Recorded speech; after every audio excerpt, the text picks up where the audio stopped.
नमस्कार दोस्तों और स्वागत है आपका आयुष टीवी के दिनचर्या हिंदी सेगमेंट में, हिंदी सीरीज सेगमेंट में। मैं हूं आपका दोस्त डॉक्टर शरद कुलकर्णी और आज हम डिस्कस करेंगे दंत धावन के बारे में। फिर से कॉन्ट्रा इंडिकेशंस जो मैं बोल रहा था, दंत धावन जिसको नहीं करना चाहिए उसको कंटिन्यू करते हुए मैं आज आपको बताना चाहता हूँ कि जिसको भी थ्रोट में पेन है या थ्रोट रिलेटेड कंडीशंस हैं या थ्रोट डिसीजेस हैं, उनको भी ब्रश से लेके ब्रशिंग जो है वो नहीं करना चाहिए, दंत धावन जो है वो नहीं करना चाहिए। जिसको भी टंग रिलेटेड डिसीजेस हैं, जिसको भी लिप रिलेटेड डिसीजेस हैं, है ना, पैलेट रिलेटेड डिसीजेस हैं, या जिसका भी सर्जरी हुआ है अभी अभी, तो उनको भी ब्रश से लेके दंत मांजना नहीं चाहिए। और दंत के अगर रोग हैं जहाँ पे पस हुआ हो या इन्फेक्शन हुआ हो, उस कंडीशन में भी उनको ब्रशिंग नहीं करना चाहिए। मुखपाक यानी माउथ अल्सर्स अगर हुए हैं किसी को, तो वो भी दंत धावन नहीं करना है ब्रश से। जिसको भी अस्थमा है या अस्थमेटिक अटैक हो रहे हैं बार बार, या बहुत ज़ोर से खांसी है, उनको भी ब्रश से ब्रशिंग नहीं करना चाहिए, क्योंकि इससे वो कंडीशन बढ़ सकता है या वर्स हो सकता है। और जिसको बहुत उल्टी आ रही है या उल्टी आने जैसी लग रही है, उनको भी कांट यानी ब्रश से लेके उनको दंत धावन नहीं करना चाहिए। और भी योग रत्नाकर बताते हैं कि दुर्बल यानी बहुत वीक जो है, मैंने ऑलरेडी बोला था आपको, भोजन जिसका पचा नहीं हो, है ना, जहाँ पे इनडाइजेशन है, वो भी अगर कंडीशन है तो वो भी ब्रश नहीं करना चाहिए।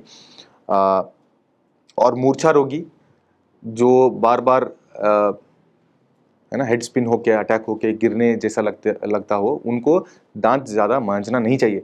आजकल हम देखते हैं कि वर्टिगो ऐसा एक कंडीशन है जहाँ पे बिना उसको पता चले, बिना उस सफरर को पता चले चक्कर आ जाता है ना।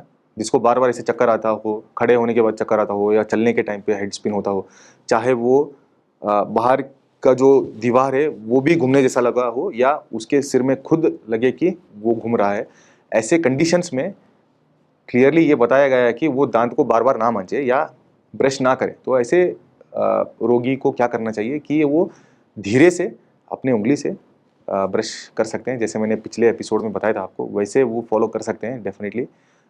या बहुत माइल्डर वैरायटी यूज़ करके, software variety of brush use करके कर सकते हैं। लेकिन बार बार दांत वो अगर मांज रहे हैं, ऐसा कुछ उनको कंपल्शन हो चुका है, तो उससे उनकी जो वर्टिगो है वो बढ़ सकती है ना। तो अगेन जब हम हिस्ट्री लेते रहते हैं या किसी पेशेंट को सजेशन करते रहते हैं, तो ये सारी चीज़ें हम बहुत बार इग्नोर करते हैं। तो बहुत छोटे छोटे चीज़ें हैं, लेकिन अगर हम इसको कंसिडर करते हैं तो बहुत सारा बेनिफिट भी हमें मिलता है ना। कि अगर 2 3 4 बार भी बहुत लोग ब्रश करते रहते हैं, वर्टिगो पेशेंट्स हम देखते रहते हैं, तो उनमें कंडीशन कम नहीं होता रहता है।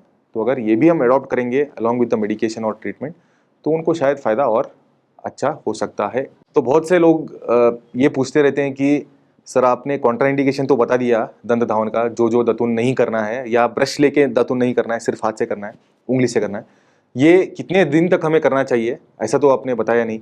और अगर करेंगी भी तो कितने इंटेंसिटी से करना है, तो उसके लिए मैं ये बताना चाहता हूँ कि जब तक आपको ठीक ना लगे आपका जो कंडीशन है, चाहे वो आई डिसीज़ हो या वर्टिगो हो, है ना, जब तक आपको ठीक ना लगे तब तक आप माइल्डर वर्जन ऑफ ब्रशिंग ही करते रहिए, या ब्रश यूज़ मत कीजिए बिल्कुल, बल्कि आप उंगली से कर सकते हैं। एंड हर एक खाने के बाद या कुछ भी आपने खाना खाया, कुछ भी आपने चबाया, तो उसके बाद आप गार्गल कर लीजिए।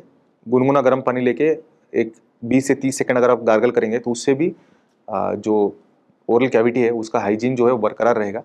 और जब आप ठीक करने को फील करेंगे, तब आप जाके डेफिनेटली वापस ब्रशिंग को के लिए रिजॉर्ट कर सकते हैं, मतलब करने को शुरू कर सकते हैं। ये था सेगमेंट दंत धावन या दातून के बारे में, जहाँ पे कॉन्ट्रा इंडिकेशंस मैंने बताया जिन को ब्रशिंग नहीं करना चाहिए या माइल्डर वेराइटी ऑफ ब्रशिंग करना चाहिए, और कितने देर तक ऐसे फॉलो करना चाहिए। तो आशा करता हूँ कि ये वीडियो आपको अच्छा लगा हो, और डेफिनेटली इस वीडियो को आप लाइक कीजिए, और जिन को इसकी ज़रूरत है उनको आप शेयर कीजिए, और चैनल को सब्सक्राइब करना मत भूलिए। धन्यवाद।